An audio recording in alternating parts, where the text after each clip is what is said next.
Hi, welcome to Stockshaala presented by Kotak Securities. मेरा नाम है शुभम और इस वीडियो में हम बात करने वाले हैं पेनेंट्स की। ये बड़े ही लोकप्रिय कंटिन्यूएशन पैटर्न होते हैं, यानी कि जब कोई ट्रेंड चल रहा है तो उसकी पुष्टि करते हैं, उसको कंफर्म करते हैं। इसमें ट्रेडर्स की मदद करते हैं। तो इस वीडियो में हम क्या क्या जानेंगे? इस वीडियो में हम जानेंगे इस पेनेंट पैटर्न के बारे में, क्या होता है ये पैटर्न, कैसे बनता है ये पैटर्न और ट्रेडिंग में इसका इस्तेमाल दरअसल कैसे किया जाता है।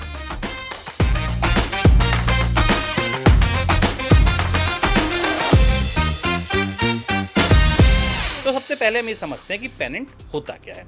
पेनेंट एक ऐसा चार्ट पैटर्न होता है जो किसी तेज अपमूव या डाउन मूव के बाद बनता है, यानी कि एक तेज रैली आ गई हो या एक बड़ी गिरावट आ गई हो, उसके बाद ये बनता है और ये दिखाता है कि मार्केट कुछ देर के लिए थमा है लेकिन ट्रेंड अभी जिंदा है। जी हाँ, ये पैटर्न एक छोटा ट्रायंगल जैसा होता है जिसमें एक पोल होता है। आप जैसा अपनी स्क्रीन पर देख रहे होंगे, एक पोल आता है जिससे तेज मूव होता है। उसके बाद कंसोलिडेशन जोन बनता है जहां प्राइस धीरे धीरे सिकुड़ता जाता है और एक तिकोना बन जाता है। आप इसको ऐसे भी समझ सकते हैं, अगर आपको ये थोड़ा कठिन लग रहा हो तो आप ऐसे समझिए कि एक कोई रेसर है, मान लीजिए एक धावक है जो दौड़ रहा है। एक ऐसे एथलीट की आप कल्पना करिए जो रेस में बहुत तेज भाग रहा है, एक लंबी दूरी दौड़ा वो, ये उसका मोमेंटम था, ये उसका पोल था, यानी कि चार्ट का फ्लैग पोल आप इसे कह सकते। बहुत तेज दौड़ा, फिर कुछ सेकंड रुका, पानी पिया, सांस ली, खुद को स्ट्रेच किया और वो रुकने के लिए नहीं रुका, दोबारा उसी डायरेक्शन में और तेजी से भागने के लिए तैयार हो गया। बस ऐसे ही होता है आपका ये पेनेंट पैटर्न, एक छोटा सा ब्रेक और फिर उसी दिशा में एक बड़ा मूव। अब कैसे बनता है इसको समझिए। तो पहले किसी स्टॉक का या इंडेक्स का जहां ये पैटर्न बन रहा होगा वहां प्राइस में तेज मूव आएगा। अब ये फ्लैग पोल आपका बन गया।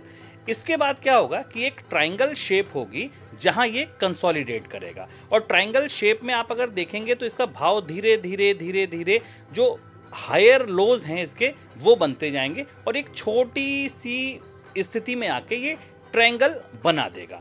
और उसके बाद जब इसका ब्रेकआउट आएगा तो उसी दिशा में ये और तेजी से पोल के ही बराबर ऊपर चलेगा, या अगर उल्टा बना है तो उसी दिशा में नीचे आएगा।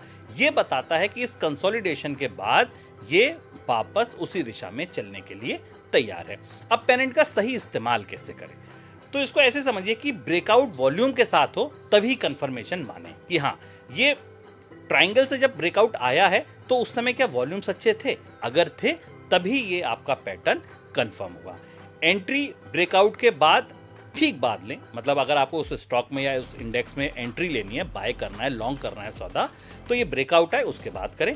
टारगेट सेट कितना करें? जैसा मैंने आपको बताया कि फ्लैग पोल की जो लंबाई है उस लंबाई के बराबर ही आप फ्लैग पोल की लंबाई के बराबर ही ब्रेकआउट के ऊपर उसको जोड़ दीजिए, वही उसका टारगेट होगा। पेनेंट एक पावरफुल सिग्नल होता है, खास तौर पर तब काम आता है जब मोमेंटम ट्रेड करना चाहते हैं। जब आप मोमेंटम ट्रेड करना चाहते हैं, मार्केट में तेज मूव है और आप देखना चाहते हैं कि हाँ, क्या ये ट्रेंड जो चल रहा है ये कंटिन्यू होगा, तब आप इस पैटर्न की मदद ले सकते हैं। तो अगली बार जब आप पेनेंट दिखे तो सिर्फ एक पैटर्न मत समझिए, उसे एक ऐसे रेस का धावक मानिए जो रुका है, सांस ले रहा है, पानी पी रहा है, लेकिन फिर तेज दौड़ेगा। मिलते हैं अगले वीडियो में। Happy investing. इस वीडियो में जुड़ने के लिए शुक्रिया। ऐसे ही और वीडियोस के लिए बने रहिए कोटक स्टॉकशाला के साथ।